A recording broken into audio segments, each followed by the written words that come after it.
ঘটনাটো কি হৈছিল? ঘটনাটো মানে মই আহি আছোঁ ইয়াৰ পৰা ল'ৰাটো ইয়াত জঁপিয়াই দিয়াৰ পিছত আৰু গ'ল আৰু নাই আৰু মানুহৰ হেৰি নাই বেগ চেগ তাতে থৈ কিনি জঁপিয়াই দিছে। আপুনি কিমান মিটাৰ নিলগৰ পৰা চাইছে ঘটনাটো? মোটামুটি 30 মিটাৰমান। 30 মিটাৰমান। আৰু এটা মানুহ আছিল, মাইকী মানুহ আছিল। পিছত সিও চালে, সি চিঞৰি আছিল। ল'ৰাটোৰ লগত কোনোবাই আছিল নেকি? হা হা ল'ৰাটোৰ লগত কোনোবাই আছিল? নাই নাই, কোনো নাছিল। কোনো নাছিল। হয়, ইফালৰ পৰা মই ইয়াতে থিয় হৈ থকাটো দেখিছোঁ, পিছত জঁপিয়াই দিলে। ল'ৰাটোৰ ঠিকনা জানিব পৰা এইবোৰ গম নাপাওঁ। কি হৈছিল আজি?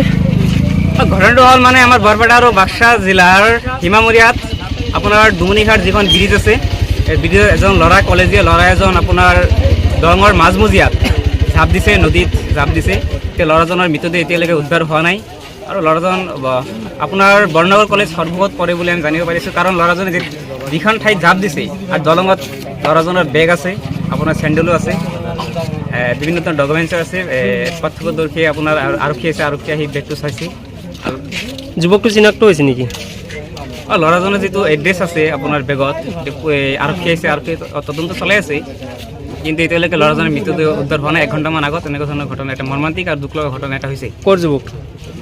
জানিব পৰা মতে সঠিক নহয়, জানিব পৰা মতে আপোনাৰ সৰ্ববৰ হ'ব 781317 পিন নম্বৰ ল'ৰাজনৰ এড্ৰেছ আমি পাইছোঁ।